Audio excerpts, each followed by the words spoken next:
Glorifica al Dios de los cielos. Busca su presencia, que Él te fortalezca en este tiempo, te dé su poder, su fuerza, su vigor. Sus ángeles te rodeen y te guarden de todo mal y de todo peligro. Estamos en la carta a los Colosenses, en el capítulo 2, perdón, en el capítulo primero. Carta del apóstol Pablo a los Colosenses, capítulo primero. Vamos a leer a partir del versículo 24.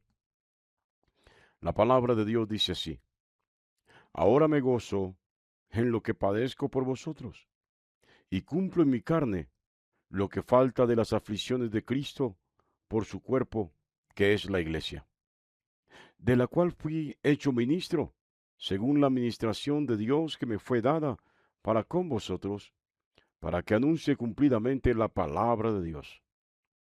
El misterio que había estado oculto desde los siglos y edades, pero que ahora ha sido manifestado a sus santos, a quienes Dios quiso dar a conocer las riquezas de la gloria de este ministerio entre los gentiles, que es Cristo en vosotros, la esperanza de gloria, a quien anunciamos, amonestando a todo hombre y enseñando a todo hombre en toda sabiduría, a fin de presentar perfecto en Cristo Jesús a todo hombre, para lo cual también trabajo luchando según la potencia de Él, la cual actúa poderosamente en mí. Que Dios bendiga su santa y preciosa palabra en esta mañana maravillosa. Bueno, mis amados, Pablo, esto parece repetirse una y otra vez, pero hay que decirlo. Para ponernos en contexto, Pablo se encuentra preso en Roma. Sí, se encuentra preso. Él descendió a Jerusalén en alguna ocasión a llevar ofrendas para la iglesia de Jerusalén dirigida por el hermano de Jesús, el apóstol Santiago o Jacobo también se le llama. Y en una de esas fue acusado de introducir gentiles en el templo, en el lugar que no se debía introducir gentiles, una falsa acusación promovida por los mismos de la iglesia. Mire esto. Entonces Pablo fue puesto preso en Jerusalén y de allí llevado a Roma. Cuando Pablo escribe esta carta se encuentra en Roma preso. Por eso llama la atención que Pablo habla en esta carta de que se goza por lo que padece. No se trata de ser masoquista. Pablo no está siendo masoquista, ni está teniendo en poco todo lo que está viviendo, todo el sufrimiento, la prisión, aún su enfermedad. Pero en el lugar del sufrimiento, en el lugar de su prisión, en el lugar de su tortura, por así decirlo para que lo comprenda, Pablo se goza. Sí, se goza y este gozarse es tener la tranquilidad, la seguridad. Primero, de que es inocente, que no ha cometido delito. Pero también se goza que a pesar de que el enemigo quiso ponerle riendas, a pesar de que el enemigo tiró cadenas sobre sí, quiso impedir que él siguiera predicando la palabra de Dios, Pablo sigue predicando la palabra de Dios. ¿Sabe? Aunque está en prisión, aunque no tiene la libertad de otros ciudadanos, esa libertad física para moverse, para salir, para entrar, para ir. Pablo tiene la libertad espiritual y la libertad almática. Por eso se goza, aunque el enemigo quiso impedir que él siguiera predicando, Pablo lo sigue haciendo y esta carta es testimonio de ello. Sigue Pablo predicando la palabra. Y sin duda alguna, Pablo padece, sufre por causa del Evangelio, por predicar la palabra. Óigalo bien, hoy muchos sufren. Hoy muchos tienen situaciones incómodas, tristes, dolorosas. Hoy muchos padecen situaciones de adversidad. Han llegado tragedias a su vida. Pero no es por causa del Evangelio. Sin embargo, el gozo del cual están llamados o estamos llamados a participarnos en medio de la incertidumbre, del dolor, del sufrimiento, desaparece. ¿Por qué? Porque culpamos a Dios, porque demandamos a Dios que intervenga. Bueno, deberíamos aprender del apóstol Pablo. El apóstol Pablo entendió perfectamente que todavía le faltaba mucho más por padecer por causa del Evangelio. No se quejó, no cuestionó a Dios. Y no dejó que las circunstancias, que la adversidad, aún el dolor, la enfermedad, apagaran esa seguridad, ese gozo de sentirse salvo. Sí. Así que, de manera particular, Pablo dice en esta palabra, y cumplo en mi carne lo que falta de las aflicciones de Cristo por su cuerpo, que es la iglesia. Pablo está entendiendo y le da a entender a la iglesia de que lo que vive es parte de un sacrificio. Y es que el sacrificio tiene validez para Pablo. Sí, cuando lo hace por una causa válida, por una causa que tenga sentido. Y en el fondo, lo único que le da sentido a todo lo que Pablo está viviendo, lo que está padeciendo, lo que está sufriendo, es la obra de Cristo. Por eso él ya lo había dicho a los Gálatas, a los hermanos de Galacia. Ya no yo más Cristo, ya no vivo yo más, Cristo vive en mí, y lo que vivo ahora en la carne lo vivo en la fe del Hijo de Dios. Pablo ya no vivía para sí, vivía para el Evangelio, vivía para Cristo. Y déjeme adelantarme en esto, vivía para la iglesia. Ahora yo abro un paréntesis y la pregunta surge, ¿para quién vive usted? ¿Vive para Cristo? Es que es la gran diferencia entre el cristiano de otra época y el cristiano de hoy. El cristiano de otra época que era perseguido, que era acosado, que era maltratado, que era torturado, que era humillado, pisoteado por causa del evangelio, vivía para Cristo. Pero, ¿para quién vives tú ahora? Porque constantemente estás reclamándole a Dios. Estás demandando de Dios cosas materiales. Estás exigiéndole a Dios que como contraprestación de tu fe, Él tiene que darte riquezas. Él tiene que facilitar tu vida en todos los sentidos. Pues déjame decirte que en Pablo yo veo la diferencia. Y en la mayoría de la iglesia primitiva y de los grandes hombres de Dios vi la gran diferencia. Hombres que no ostentaron nada, pero por cuanto vivían para Cristo, vivían para servir al Señor y a la iglesia, lo hacían con gozo. Por eso Pablo le dice a la iglesia de Roma, mas el justo no vive por lo que Dios le da. No vive por lo que Dios le puede dar. Ya ha aceptado la fe en Cristo Jesús. Ya ha creído en Él y espera en Él. Mas el justo, dice Pablo, por la fe vivirá. Óyelo bien. Entonces, de manera consecuente, sin lugar a dudas, Pablo, viviendo para Cristo, reconoce como un presagio que aún le falta por padecer más por la causa del Evangelio. Y yo me veo en las circunstancias de adversidad y te veo a ti en esa situación. Y yo diría, gritaría a viva voz: Señor, ¿hasta cuándo? También te veo a ti de la misma manera. Señor, ¿hasta cuándo mi sufrimiento? ¿Hasta cuándo mi dolor? Quítame la vida.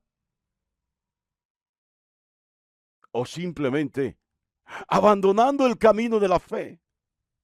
Pero miren este siervo de Dios que está en la prisión, está en una situación precaria, está padeciendo y reconoce que aún le falta seguir sufriendo por causa del Evangelio. ¿Cuál es tu causa? ¿Vives para Cristo? Si vives para Cristo, tu causa no debe ser tú. Tu causa, tu razón de ser, tu motivo de vida, tu motivación para vivir, debe ser la obra del Señor, debe ser la iglesia. Y eso es lo que Pablo está diciendo. Él tiene una gran motivación de vida. Algo que le aferra a esta vida terrenal es el plan que Dios, la tarea que Dios le dio para con los demás. Ya no vivo yo, ahora vivo para Cristo, y en Cristo vive para la iglesia, para servir a la iglesia.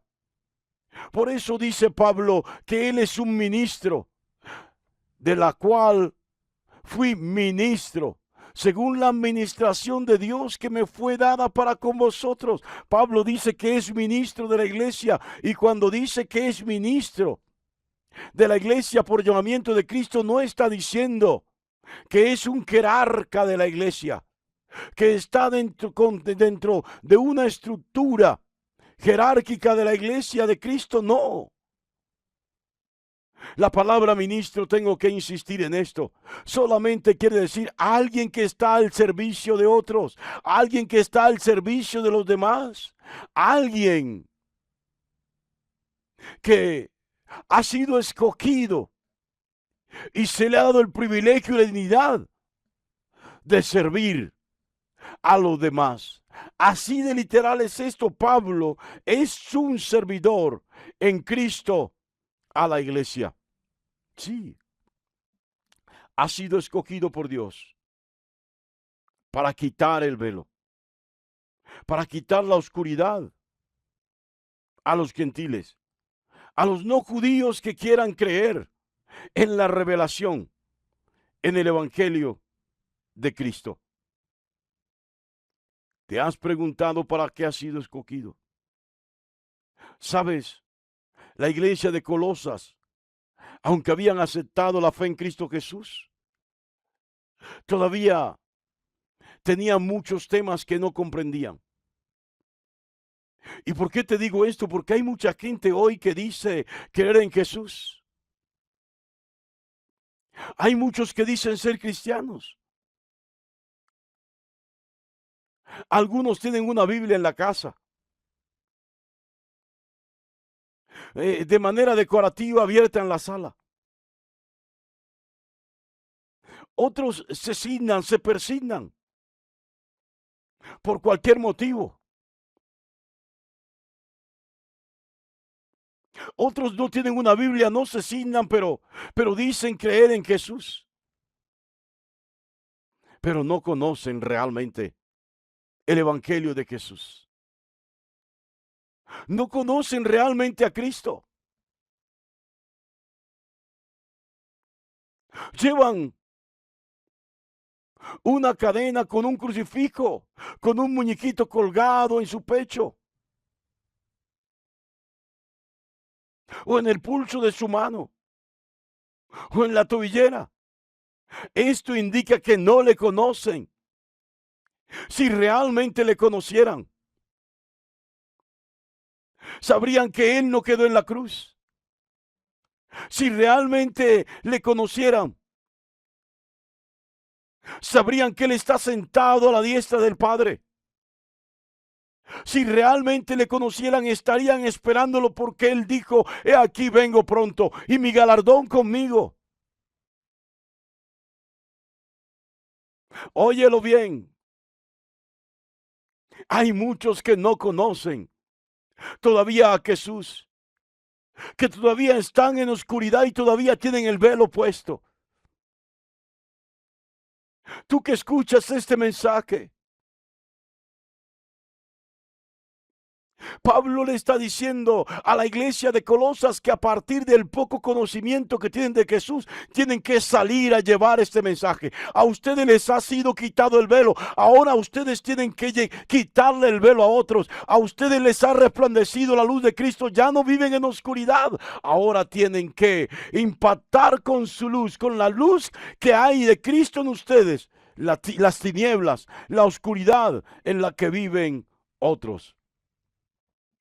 Yo no sé si entendió esto, pero el evangelio es por revelación. Sí, es la revelación de último momento. Es lo que estaba oculto, eso es el evangelio.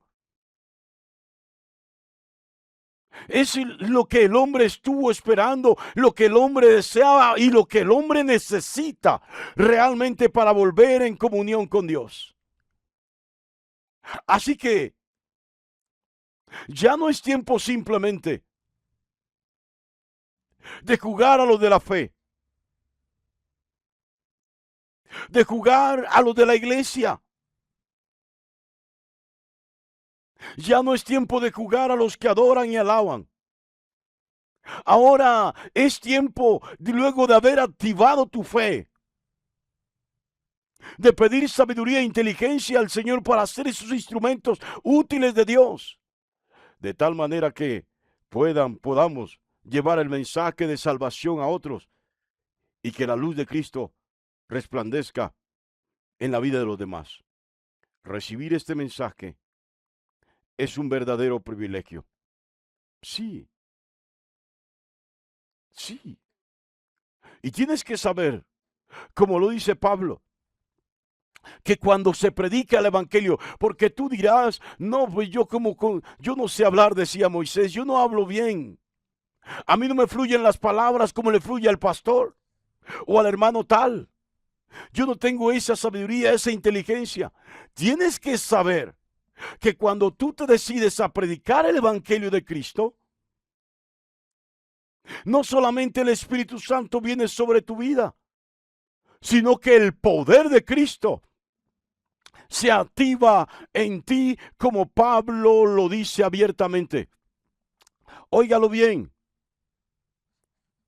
Pablo deja claro que el poder de Cristo se activa en todo aquel que lleva el mensaje de esperanza, el mensaje de gloria, el mensaje de salvación a los demás. Pablo está anunciando este evangelio para preparar a toda aquella persona que recibe la palabra, prepararlo para qué, para un encuentro con Cristo.